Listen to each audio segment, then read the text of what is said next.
Dans cette maison.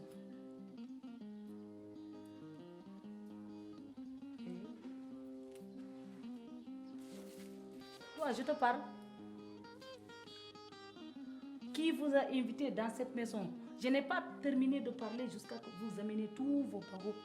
Je ne sais pas. Ayano, haldude ma yonti. Ay sala halal ko nanani mi wawa jabade mi. Fare seji ma maydidi. Ya andu mo kaldudaru manani. Hal ko nanam mi wama jabade. Wari kam way. Toi tu viens dans ma maison. Je te pose la question au lieu de me répondre et tu me dis maintenant que je te parle mal.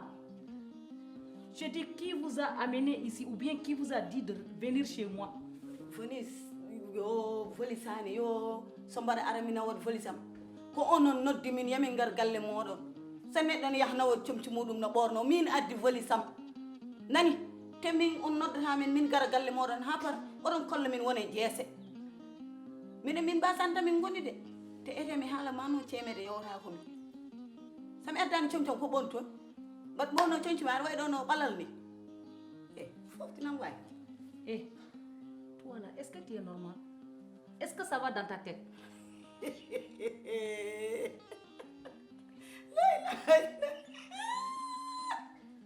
Wallahi kam minanan ko fo mbada andi kam ni woni kam min daybi.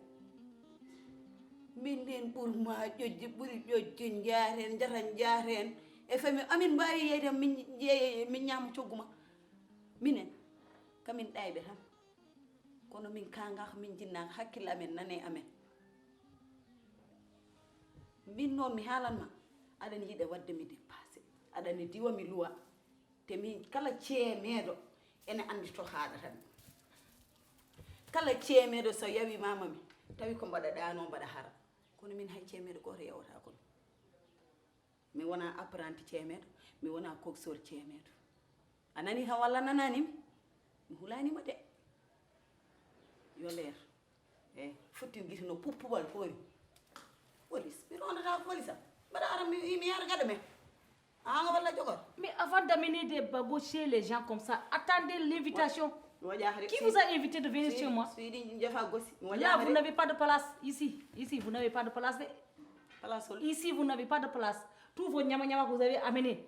Je ne sais pas s'il y a des punaises, il y a n'importe quoi, il y a même des petits cafards là. Il faut ramener ça chez vous là-bas. C'est pas ici, vous n'avez pas de place. Place, mami, yahanton. Tawi place ma woni ko vous là-bas min haja mala hen koy galle noddu don kam koy galle min jodi min e gorka. Woni mi jidda joni mi yahan ma to place ma ko. Kami babbu ma walla. Ya jodi place ma ro woji me place ma. Qui vous a appelé ici? Qui vous a appelé ici? Moi, je t'ai appelé ici. Je t'ai pas dit de venir chez moi. Je ne t'ai pas dit de venir habiter chez moi. Moi, parce que moi, j'ai pas de place pour vous. Regarde-toi non. Anani, c'est moi, ma. Yo hatto wota jaktomi. Sa wi kam c'est moi mi nata e fere gite. La ilaha. Wot dillinam de. Nani? Ça me nana faire ça comme 6 mois, 6 mois. 6 mois. C'est lui qui cherche toujours, mais moi je n'ai pas C'est quoi? C'est quoi? C'est quoi encore? C'est quoi? Jusqu'à chez moi, c'est quoi? Jusqu'à c'est quoi? C'est moi. Dis donc. Mais chez moi, c'est pas l'hôpital pour faire hospitaliser des malades comme vous là. Puis hôpital. Moi je parle du boulot. Sami yehi hôpital ko mine ma jaarata hôpital. Elle parle du jaune là, moi je parle. Sami yehi hôpital paya bamule. Sa fi kam yehi hôpital. Mi fi ma mala ya bamule. Antan jogi dole. Jogi dole ko Allah. Tout ça c'est Alseyni. Ko Allah wawi tan.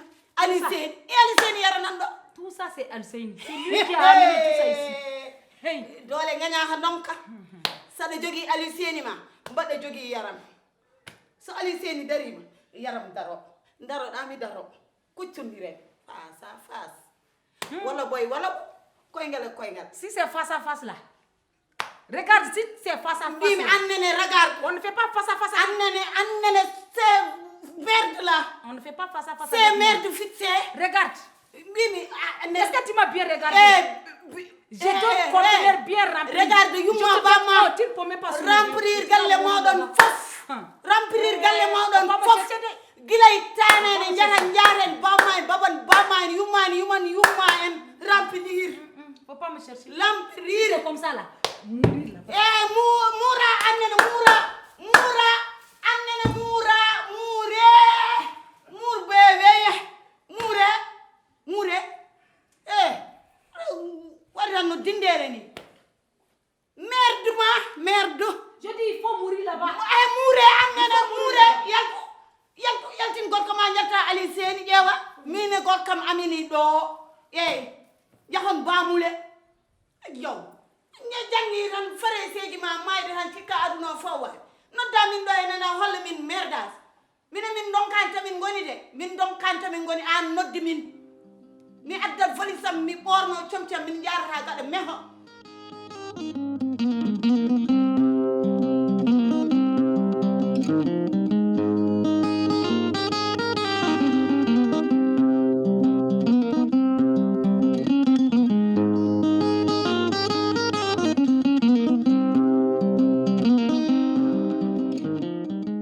General,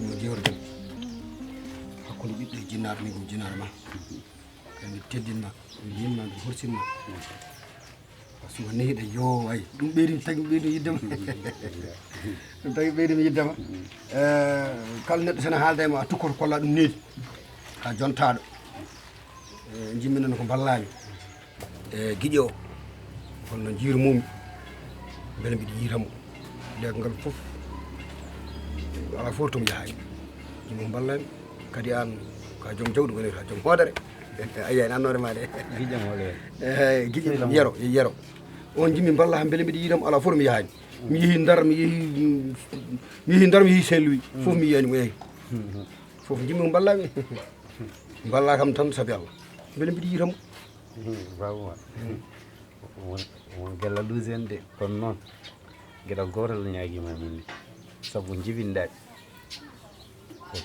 koto haaldode min haalama de gallalu sen woni on gallalu sen saabu Allah noon ñaguimami saabu Allah timi moƴƴunam hunuko mako aɗa ñaama haako aɗa ñirbini yeeso elle on ko haɗa won elle on ko luɓanma an aɗa ponnide an aɗa yoori gil an hay mo yima ande a ƴeƴani ƴeetan ngoɗo yeeso aɗa jimmi kalmami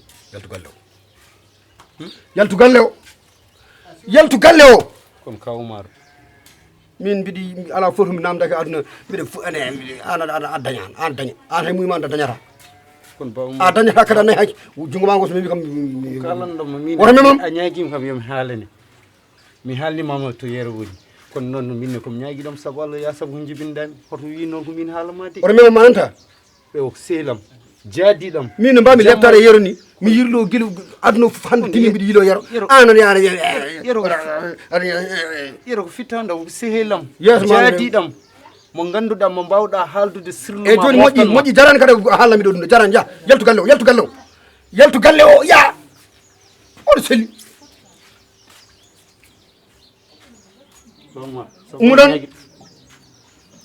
Omar ñaagi ɗum sabu Allah won hakkunde meɗen sabu Allah de tinno foti min haala ma ko ñaagi ɗum noon Bawma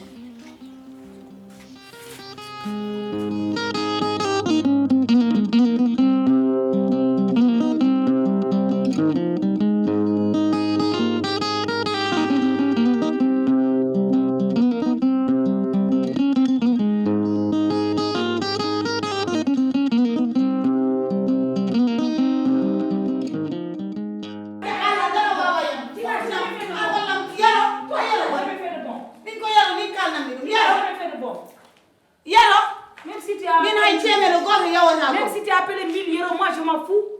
Moi je m'en fous de ça. Oh, tu as vu, on me les prépare avec des légumes, avec des laitiers, avec n'importe quoi. Toi tu prépares. On le maman, anyamara hen jango ada ko nyimmi ganda ka cemedo ada resade adda galle kami cemedo mar resa mbad adda do hennene sa nyami mi nyama sa defi mi defa ayi machine gondo nde suudo mi hubban mo hawele hendu bennu no ara ay an ka hasida komin addabe do amin ngura beldam amin nyama gertode amin nyama tew boccode minatti sodoyde biti minatti yaade biti sami yeccitima tan mi foodat mi wada ko mbaɗami ko noon ko ɗum taƴat teki mani a maayat aɗa yiyami ɗo. Maintenant c'est la concurrence chez moi, c'est la concurrence. Si je porte tu vas porter, si je mange tu vas manger, si je m'habille tu vas t'habiller. Toi tu es qui d'abord? Yow mi wonnaka ki min zama fou e ki min ko horam ngandumi Boubel Jackson Seri Yaro So mbaɗa adda ɗo e galle he no gaddireɗa ɗo e galle he ni ƴeew mi waddanma hen hay sa yeehi kabina mi yahan kabina ko ɓurɗa ham hay dara ala ko ɓurɗa kam donc tout ce que j'ai fait tu vas hay tous ay puynam maɗam mi haalnanon ɗum maintenant écoute ici c'est chez moi écoute-moi tu cries trop là tu cries trop écoute-moi arrête de crier sur moi maintenant là je te dis il faut prendre tes limites. Ici c'est chez moi. Tu n'as pas le droit de faire ce que tu veux ici. Écoute, dans ma cuisine, faut plus mettre tes pieds dedans. Tu veux manger, tu restes ici, tu manges. Je te dis rien. Mais dans ma cuisine, mes affaires, ma chambre, mais tout ce qui est là, faut même pas toucher. Il faut même pas toucher, je te dis. Yara no way so de mi cuisine. Mo wala ko masingel unir tangel ta. On way kam so de cuisine. Ada won jimmi halandem. Ada wura ayetam do. Ada maye ayetam do henen. Ada dano ayetam do. Ada fina ayetam do. Hay dar ala ko bawda yam. Do enen poti ndendi do hennene. Mi halam ma. Puindam madam non mi halan non do. Mi wiyono mo ka puido. Pun fon safra haydi puindam. Kono ko do ngopirta golle. Je n'ai rien d'autre à te rajouter. Annene à te rajouter. Annene à te rajouter. Ton problème c'est que tu ne me laisses même pas parler. Je n'ai pas. Écoute-moi. Parlez pas. Moi, parlez pas. Moi, parlez pas. Hay annene moi, parlez pas. Si je reste ici à parler avec toi, moi, tu es fou. Moi, tu es fou. Moi, tu es impoli. Moi, tu es arna, tu remet. Moi, tu es arna. Ou pas toi. Écoute-moi, je te dis ce que j'ai à te dire. Ma cuisine, c'est je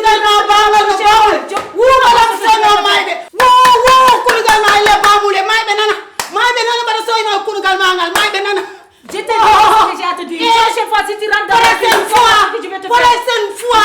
la cuisine, je vais te faire. Prochaine fois,